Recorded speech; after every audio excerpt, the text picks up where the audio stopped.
Welcome back to the RnL show.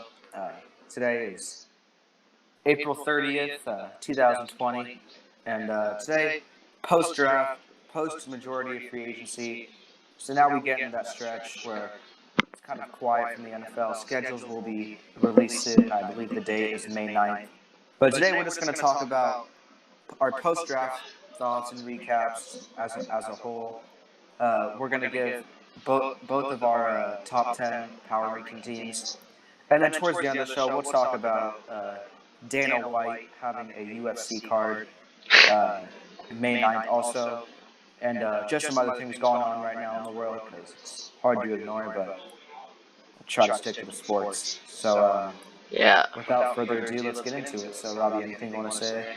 No, I think the draft for the Rams at least was pretty good. I think on another note, the draft production was pretty good. You know, ESPN, NFL did a phenomenal job with it. There is, I don't think there was any noticeable technical difficulties that transpired. Although I found it kind of funny though. Whenever a player got drafted, ESPN had to put something sad that happened in their life. Oh yeah, like his mom was addicted to like crack or something. Like. Yeah, like his mom suffered from the opioid addiction. Yeah. It just seemed weird to me because it's just like it's so out of place. But yeah, out of pocket. Out of pocket. It is what it is. But overall, we're going to discuss the what we think are the winners and the losers of the draft. Yep. So I think the team that just took the biggest W in this draft is the Arizona Cardinals. Yeah, definitely. Isaiah Simmons is just a phenomenal athlete. I'm sure he could play any sport he wanted. He could be a power forward in basketball. He could do whatever he wanted. Chose football and is excellent at what he does. And I can't wait to watch him. The Cardinals added some O-line depth later on in the draft. And I believe they drafted a receiver to go along with Christian Kirk, DeAndre Hopkins, and Larry Fitzgerald, who is a GOAT. We love Larry. Yeah, Larry. Scary Larry, that's what I call him. Yeah. And then, Robbie, who do you think took the biggest L of the draft? Oh, probably the Packers, honestly. I mean, you have Aaron Rodgers, who definitely has, I think, at least 4 more years in the tank. He's only 35. I mean, that's what's on his contract. He has 4 years left. So. And then with the pick, they traded up to get a guy, Jordan Love, who is probably going to be available in the second round. At that point in the draft, I don't know who else would be drafting the quarterback in the first round. Yeah, there was no point to trade up. And then and their second pick, AJ Dillon, picking. I don't see the point of that, especially because they already have Aaron Jones. Aaron Jones, and they also have Jamal Williams, a good complementary piece. Yeah. To that Matt LaFleur offense. Well, I saw a few reports from a Green Bay reporter who said Matt LaFleur drafting Jordan Love was the power move, and he wants to turn the Packers into a run-first team, hence A.J. Dillon. Yeah, I guess. And a team that doesn't really need a superstar receiver. But I don't. Aaron Rodgers on the Pat McAfee show before the draft said it's been 15 years since they took a skill player in the first round. It wouldn't be nice. But I think that some of the blame falls on Aaron Rodgers. Like, if you look at a place like Seattle, I mean, Russell Wilson, Tyler Lockett is slightly above average. DK Metcalf is. I mean, he could be a superstar, but he is not a very polished route runner. They don't have much of a tight end. I mean, Greg Olson's pretty old. Yeah. Russell Wilson and a bad offensive line, and Chris Carson's okay. That running core, but is Marshawn coming back? Russell Wilson, I don't know. Yeah, Marshawn's not Marshawn anyway. He's not that good. Russell Wilson does a lot with that offense, regardless of his skill players, and I think Aaron Rodgers has declined a little bit in the past years, but we all know, as Stephen A. Smith would say, Aaron Rodgers is a bad man. Yeah, he's capable of doing a lot of things. So yeah, and he's clutch, especially coming off the pain meds. You know what I'm saying? You know what I'm talking about, right? My knee. Yeah, I think another winner in the draft is probably the Bengals. Picking up, obviously Joe Burrow, and then they took T. Higgins. T. Higgins. Their wide receiver the core is looking scary with Mm-hmm. AJ Green, AJ T Green. Higgins, Tyler Boyd, Mm-hmm. and even John Ross. So And John Ross. I mean, you can't ignore that 4.22 speed. yeah, he's definitely Snoop Dogg said 2-2, 2-2, 4.22. yeah. All right. And then I think another team that took an L was the Carolina Panthers. I know Derek Brown is a good big guy in the middle, but they still have Kawan Short. And I just don't get with the retirement of Luke Kuechly how they don't fill that huge Yeah, void with at inside Isaiah. linebacker, which Isaiah Simmons could play. I mean, he's kind of that big. I mean, he's like the hybrid safety, kind of like Tyrann Mathieu. You Mhm. can play box linebacker. Like it makes me think of that playoff game between the Chargers and Ravens. I think it was a year ago, where the Chargers were really the first team to slow down Lamar Jackson by putting Derwin James in the box and just a lot of Yeah, and DBs just and a lot of speed, and that's something Isaiah Simmons is perfect for. So the Panthers are going to be and especially in that division, they're in the NFC South, which is just such a tough division. I think Teddy Bridgewater's average, but he doesn't have the best arm strength, and I think potentially if they don't do so well next year, they're up high enough with the Jaguars. I think they could take Trevor Lawrence or yeah. whatever other quarterbacks are I coming mean, out they of that do draft. have a Bridgewater though, so Yeah, I mean Teddy Two Gloves. We'll see what he I does. think he's that dude. I think he can be that dude. I mean, you But that's can't just ignore me. Christian McCaffrey. Yeah, one of the. You I just mean, can't. yeah, Christian McCaffrey could carry that offense.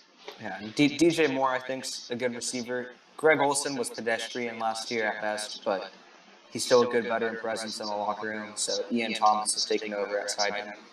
So Yeah. we'll see what the Panthers are able to do, but I don't know. And then just overall, I think they were guaranteed to have a good draft with how many picks they had. But the Miami Dolphins, their quarterback of the future at 5, and Mhm. then at 18, which is the pick they received from the Pittsburgh Steelers for Minka Fitzpatrick.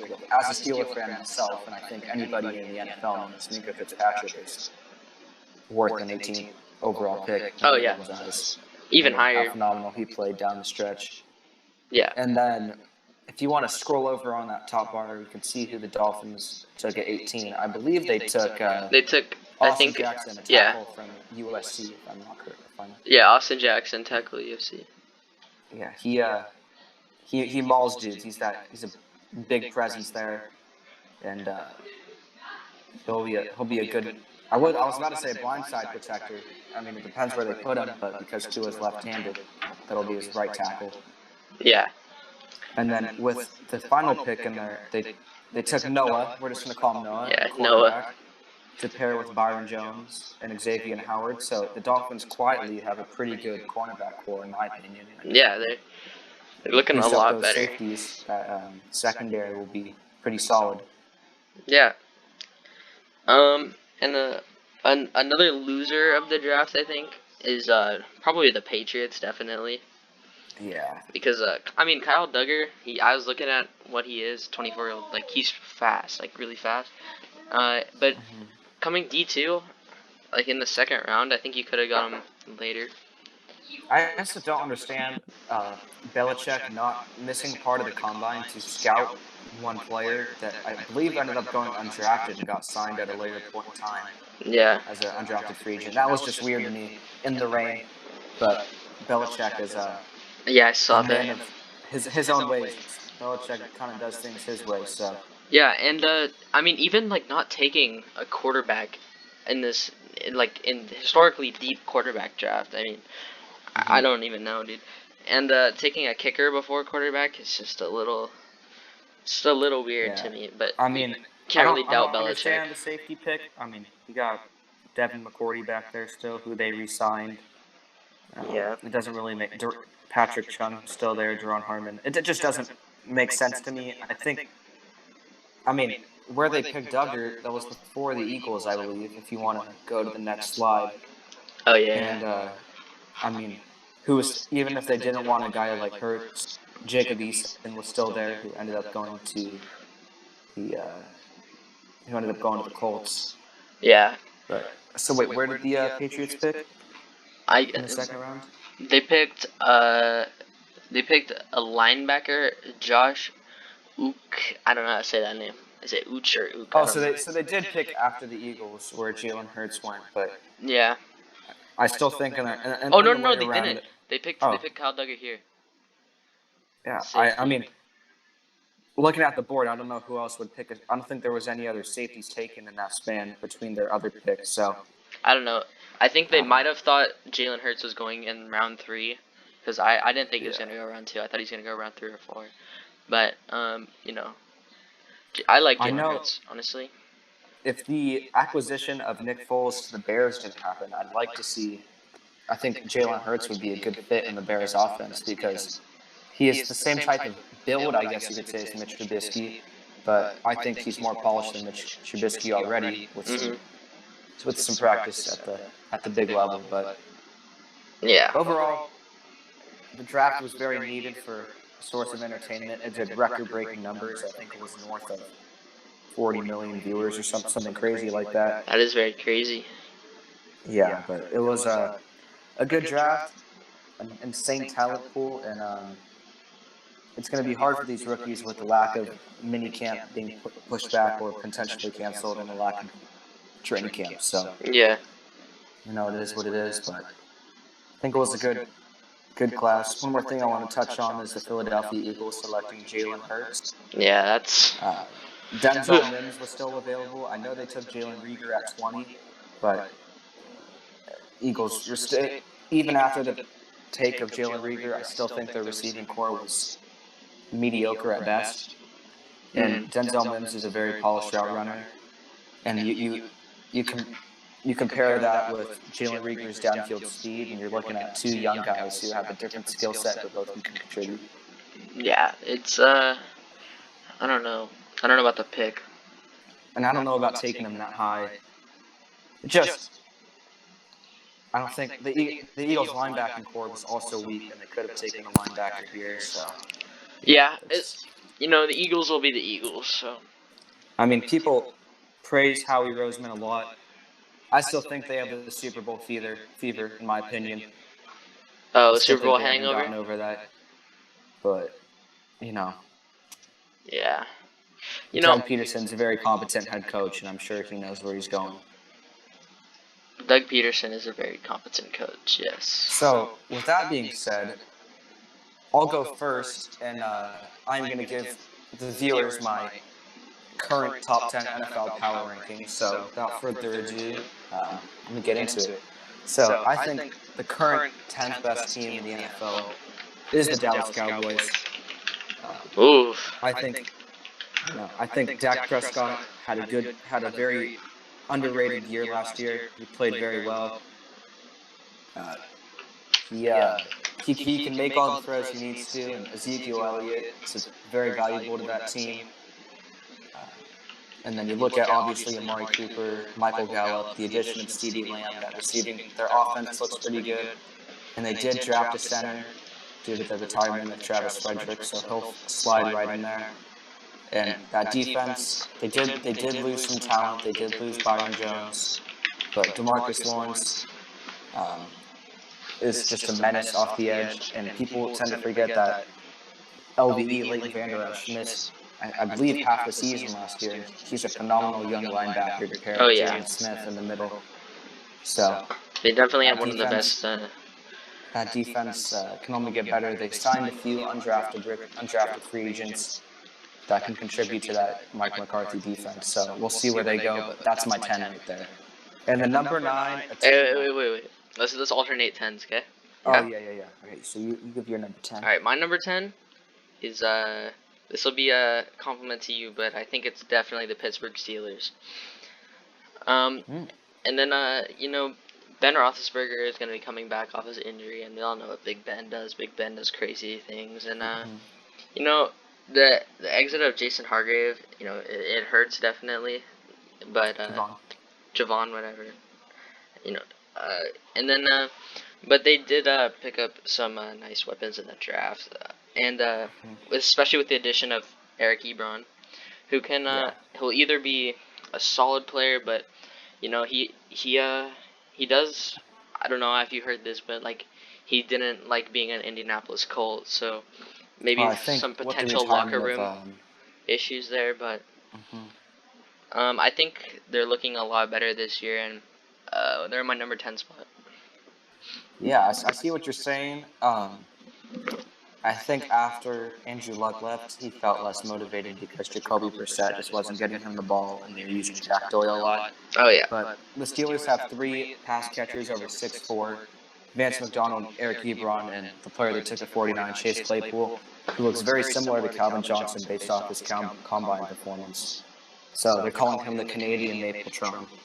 So Megatron. They're calling him Mapletron. So we'll see where that goes. So my number 9 overall team is going to be the Arizona Cardinals.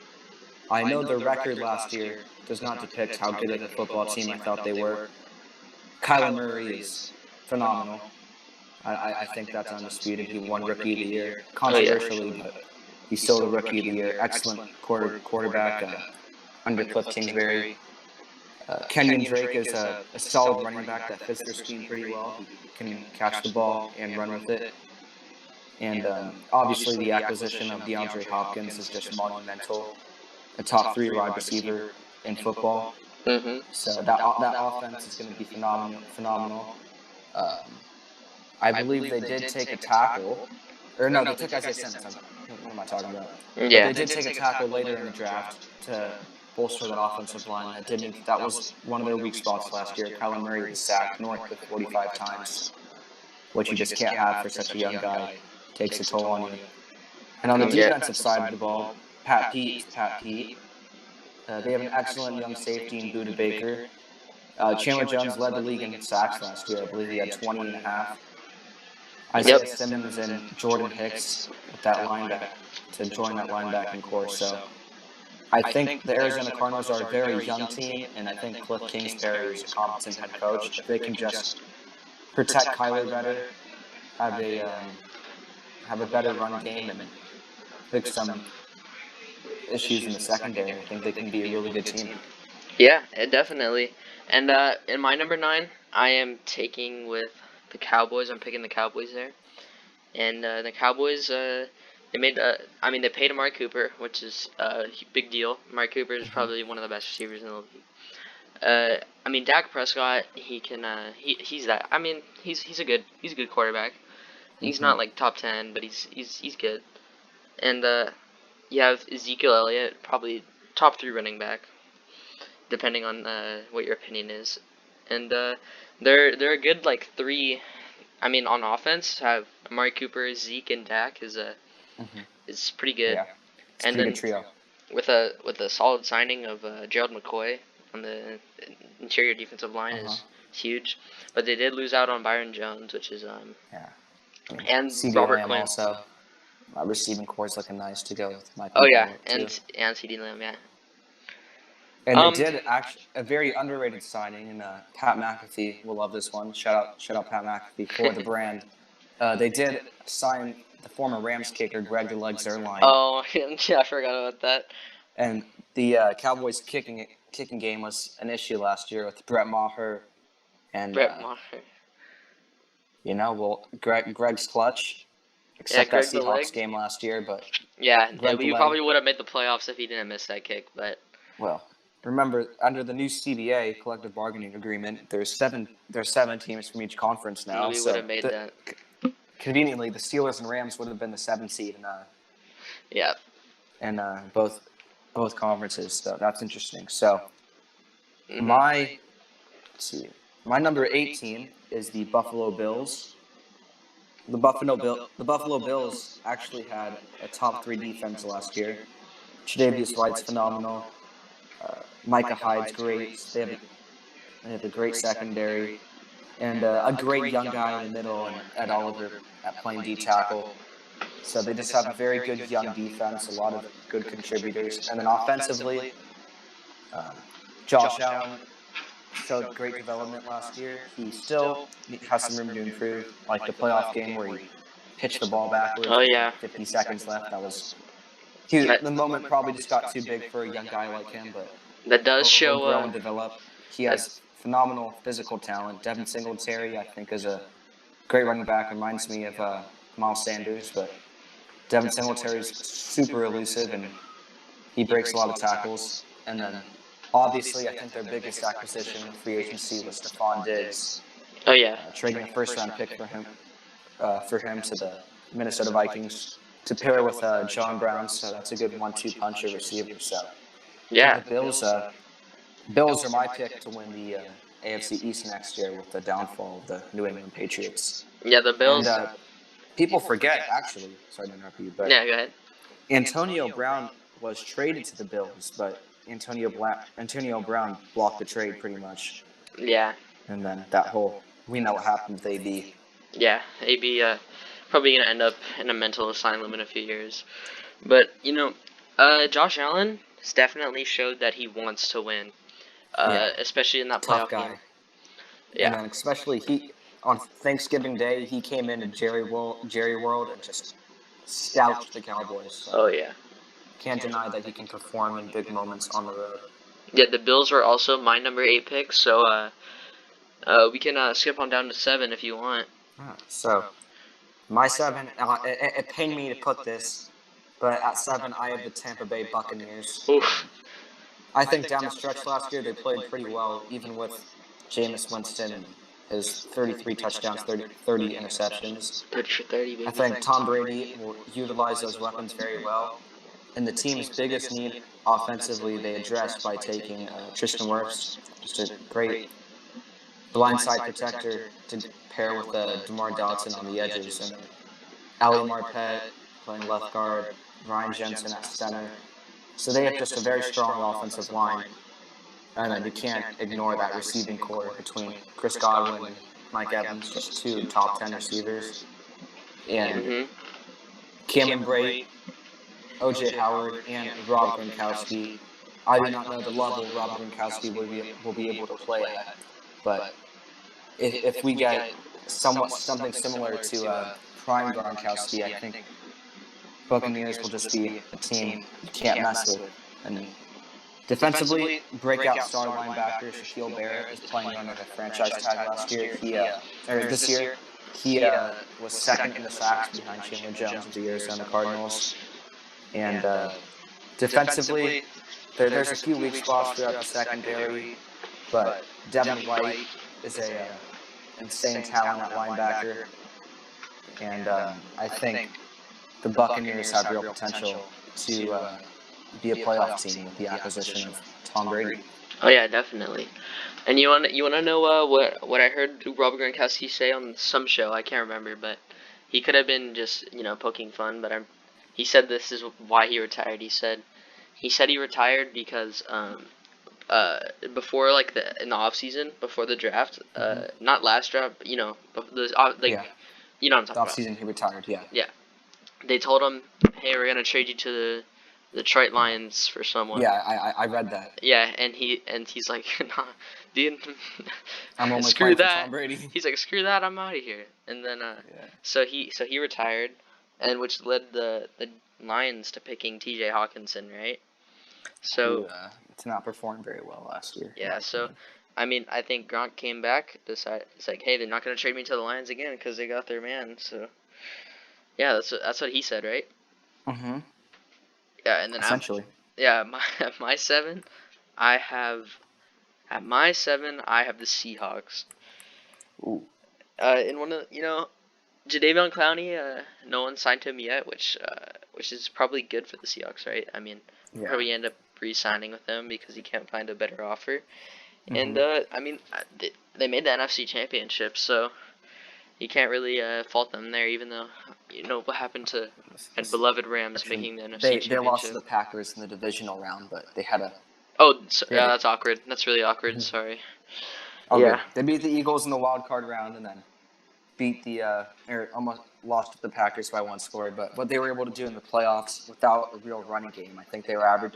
Russell Wilson was their leading rusher in both games. Yeah. So I think they're a phenomenal team. No Chris Carson or they Penny. appear a little bit higher on my list.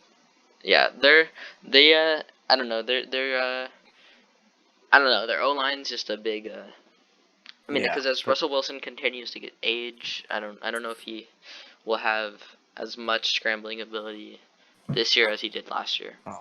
I think from just a this year perspective, he won't decline at all in that regard. No, probably not, but you never know. But yeah. So that brings me to my number 6 overall team, the Tennessee Titans. The Okay. Titans made a surprise run in the playoffs last year. I think everyone can agree with that. Ryan Tannehill came in the middle of the year and just saved them pretty much.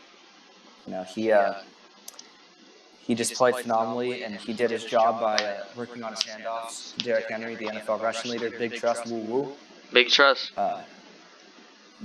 One of the big losses in free agency was Jack Conklin, and I believe they took a tackle at 28 or 29 where they picked to fill that void. A.J. Brown, I think, is phenomenal. I think he's probably the best receiver in his draft class. I mean, him and Terry McLaurin. Derrick Henry will be playing under the franchise tag. I think that's smart because running backs, after Todd Gurley, it's kind of hard to trust a running back because just the injury aspect. The injury aspect and the durability.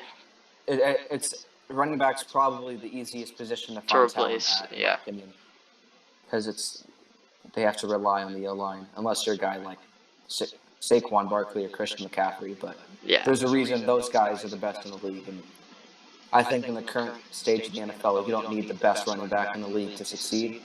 But a guy like Derrick Henry definitely is great. And the Titans are very well coached. They don't have the biggest talent, but they have complementary pieces, and they do just enough. And I think they last year, they were the first team to really stop Lamar Jackson. And they're not the most talented team. I mean, the 49ers played the Ravens, and they gave up 23 points or 26 points.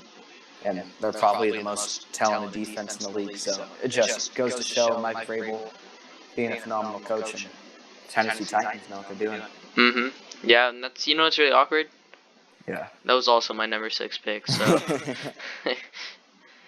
And you have anything you want to add about the Titans? No, I think the Titans are a team that plays with a lot of passion and desire to win. I mean, they're full of a bunch of guys with heart, and that's what I think. Especially Ryan Tannehill proving that he's not the bust that we all thought he was. And he was just stuck in the trap of Adam Gase. And I don't know if you know, but the 2002 Angels team didn't have a lot of star players, but they were just a bunch of guys who just did their job and got it done. I can't win with my Trout, but that's a discussion for a different day. Yes. So coming in at my number 5, even with their horrible draft, is going to be the Green Bay Packers. I think they had the quietest 13-3 ever last year. I think Aaron Jones is great. Devontae Adams is great. Aaron Rodgers is obviously great. They did lose Brian Bulaga via free agency, but I believe they drafted a tackle later on in the draft. And I think that defense, Jair Alexander is one of the best young corners in the league. What's his name? Kenny Clark in the middle of that defense. And then you can't forget the Smith bros, Preston and Zadarius Smith coming off the edge. Phenomenal pass rush. And you don't need to have the most talented secondary if you have a pass rush like that. So I believe Packers will be one of the best teams in the NFC North again next year. This is so awkward, bro. It's literally my pick. It's literally my pick. Robbie and I didn't talk about our top 10s were separate, but I guess great minds think alike is what my second grade teacher, Miss McNamara, told me. I might have put them a little bit higher here if they drafted a skill player with their first round pick, but you can't really deny what they did last year, and their team's looking pretty similar, so gotta put them in the middle of the road in the top 10. So coming in at number 4 for me, who I think has the best quarterback in the NFL. Yes, you heard me say the best quarterback in the NFL. The Seattle Seahawks. Oh, thank God. Russell Wilson is elite. I think like I just said, I think he's the best quarterback in football. False, but okay. But his deep ball accuracy is just insane. The a throw, I think that throw he made against the Rams to Tyler Lockett on the run, cross body, back of the end zone with traffic in his way. that I don't hurt. think there's another quarterback in the NFL that can make that throw. And he's clutch. Everyone knows it. He does a lot with little help around him. I mean, he utilizes his talent very well. Veteran presence, Greg Olsen coming in, Oh yeah. Chris Carson coming back healthy, and Pete Carroll knows what he's doing. And a quiet acquisition they made was the acquisition of Quentin Dunbar via trade from the Washington Redskins for, I believe, a 5th or 6th round pick. So they didn't really give up much capital for him. Quentin Dunbar was one of the highest rated PFF corners for those who are interested in numbers. And that defense, I mean, you can't forget about Bobby Wagner.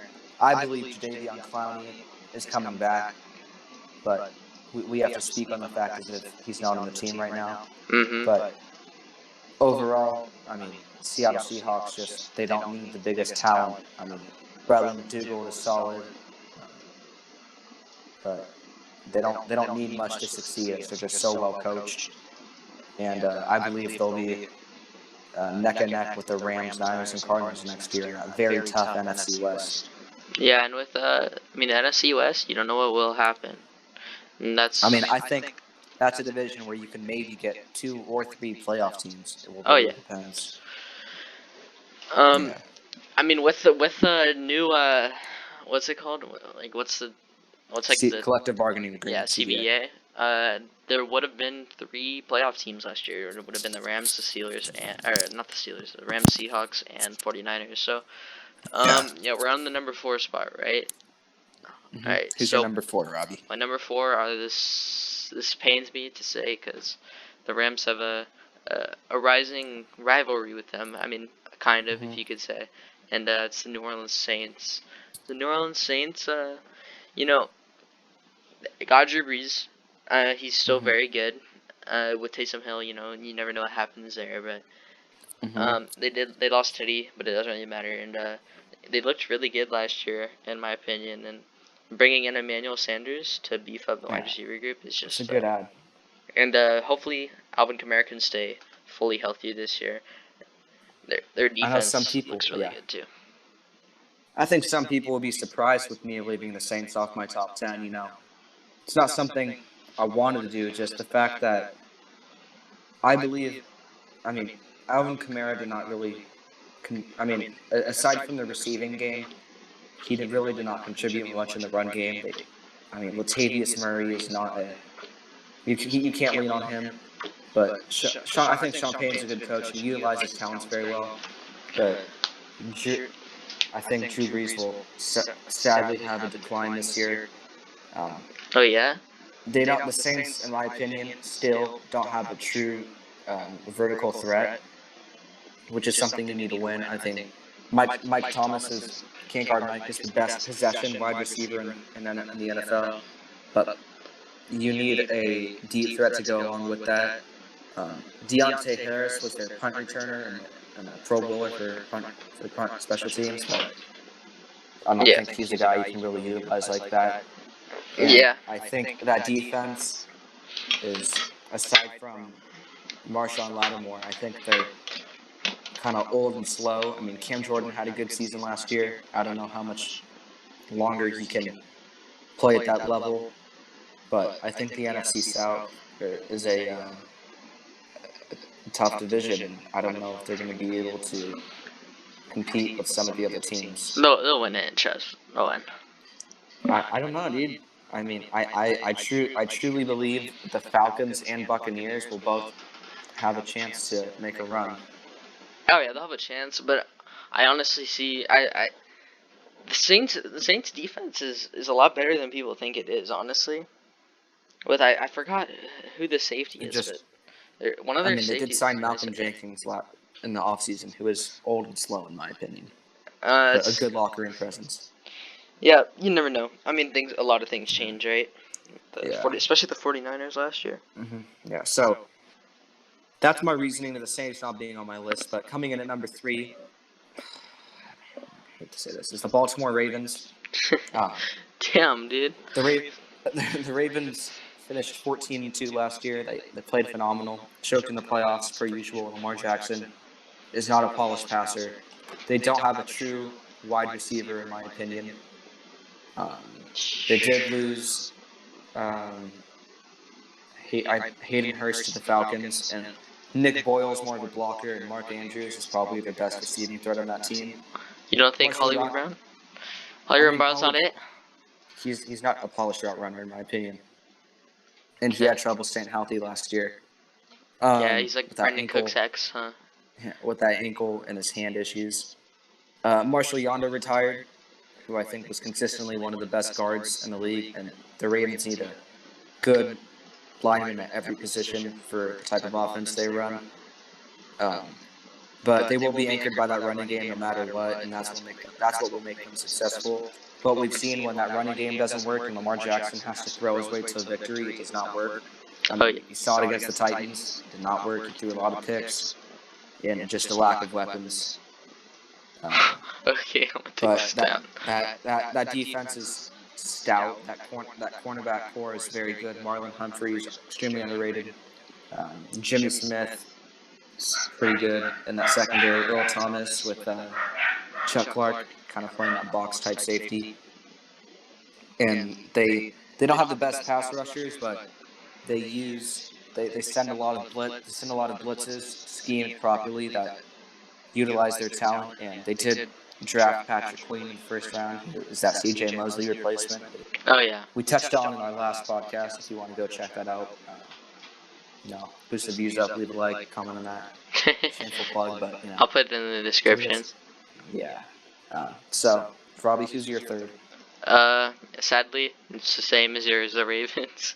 I think our top three is about to be the exact same, but definitely, they, we're still waiting to see what happens with the Matt Judon, but I mean, obviously, Carolina and I, what the Ravens did last year, especially what they did to my Rams, boy, was that ugly. Oh, that was I'm glad I was at baseball practice for that. As Conor McGregor would say, that was truly a bad beating. Yeah, definitely.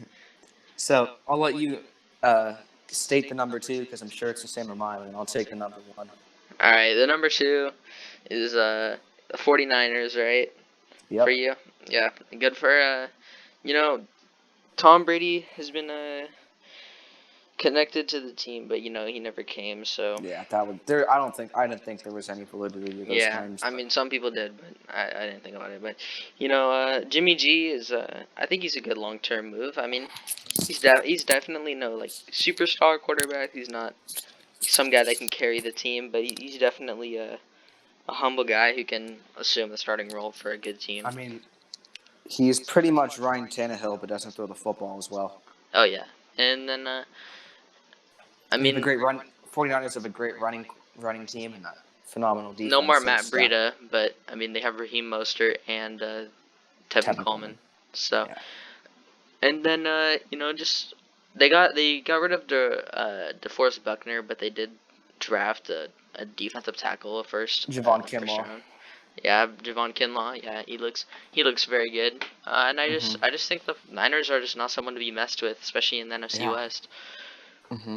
I think that big stat from that NFC Championship game was Raheem Mostert ran 186 yards with contact, which is just insane. Oh yeah, that was crazy. And then the number one team, Kansas City Chiefs. There's not much to say. Yeah. Patrick Mahomes is phenomenal. Super Bowl MVP. Debatably so. The Chiefs retained 20 of their 22 starters. And honestly, what I thought was their biggest weakness was a lack of a true runner. And with the drafting of Clyde Edwards-Helaire, he'll pair with Damon Williams very well. I think they can create something like how Mark Ingram and Alvin Kamara. Edwards-Helaire is kind of that bruising type back, short and stout. And, Damien Williams is a top 5 receiving back in the league, and I think they'll run the AFC again next year. Yeah, definitely. I think they will also run the AFC. And it'll be interesting to see what happens, who will be that breakout team, right? Yeah, there's always a breakout team. I think last year was the Tennessee Titans. I'd say the most breakout team I'd say is probably the 49ers, especially with their The 4 and 49ers, the 12 Titans for season. sure. Yeah. And I mean, with that being said, that's our top 10 NFL power rankings. mhm. I'm sure they will change throughout the season. Oh yeah, definitely. And my prediction for the biggest turnaround in win-loss differential is going to be the Arizona Cardinals. Oh yeah, most definitely. So, with that being said, we touched on our main points for this episode, but real quick, I want to break down. I am a massive mixed martial arts fan. You know, I love the UFC, and I'm very glad that bear anything happening. May 9th, there will be a UFC card headlined by the interim lightweight championship between Tony Elkakui Ferguson and Justin Gaethje, the winner of that will end up to fight Khabib Nurmagomedov, the current lightweight champion who cannot fight because he got stuck in Russia. There's a whole lot of controversy behind that, but it's a phenomenal card. Henry Cejudo and Dominic Cruz are fighting for the World Bantamweight Championship. Henry Cejudo, who was an Olympic wrestler, is looking to make another title defense. So Cowboy Cerrone, who hasn't been seen since he got beat by McGregor in 40 seconds, and Anthony Pettis will be headlining the prelims finals. And I believe it's going to be a phenomenal fight card. Unfortunately, I thought the UFC or ESPN Plus would make the fight cheaper, you know, with people not really having the same type of income right now. Yeah. But the pay-per-view is still $64.99, which I thought is wrong. So I will be watching the fights after via ESPN Plus because they post them right after, and I think it's worth it. Oh, I'd probably end up seeing it live. So my dad would probably do, especially with no sports. But yeah, it's gonna definitely it's gonna be fun. I mean, Dana White called it the best card of the year, but then again, I think there's been three cards this year, but I think it's a stacked card, a lot of championship caliber fighters, and it'll be great for something to get back. I know NASCAR is coming back, I believe May 18th or something like that. So, yay, NASCAR! Some sports are slowly starting to return. I know there is some talk about the NBA returning at Disney World. I don't think that'll happen personally. I think LeBron James tweeted about it today, and I think there is a legitimate chance the NBA season does get canceled, but I know none of us. Which will be a shame, especially because my Lakers are actually doing good. And my Clippers, but that's I'm sure we'll talk about the NBA in our next episode. But yeah. I truly believe that it just felt something different about the season. How great it was. I mean, Ja Morant, Zion Williamson. I think it's good for Zion this playoff is because he's fully healthy now, and he does have a few games under his wing now, so he knows what it's like, and he can start building up that rhythm again. But at the end of the day, if it gets canceled, I mean, I guess that just builds up the hype for next year, but that's obviously not what we want. Yeah, definitely not what we want, especially since the Lakers and Clippers are probably going to meet in the Western Conference Finals. Yeah, so the last thing I want to speak about at this point in time is the cancellation of oh, there I am, look. I'll finally turn on the face cam for once. The beaches where we live in Orange County are being shut down effective immediately starting tomorrow, which I think is the right move because the beaches were packed last week in Orange County, Long Beach, Newport, and so the amount of people at the beach. So I just hope everyone's taking their part in social distancing and staying home, and going out when necessary, only when necessary. So this can be over soon, and we have some live sports to talk about. But that being said, as see John Morant throwing it down, this is me, Lucas Sugarman, signing off. This is me, Robbie Scheffler, also signing off. And And we'll see you next Friday, I believe. Or is it every Friday that we're posting, or what? What's the deal with that? I think it's I think we're posting like Thursday nights and like Monday or Tuesday. Okay, I'm But down for that. yeah, and so that's what I want to say. I hope everyone listening that you and your family are staying safe. Actually, I had one kid, I think his name's Arnav, reach out to me and said he watched the whole first episode. So big shout out to him.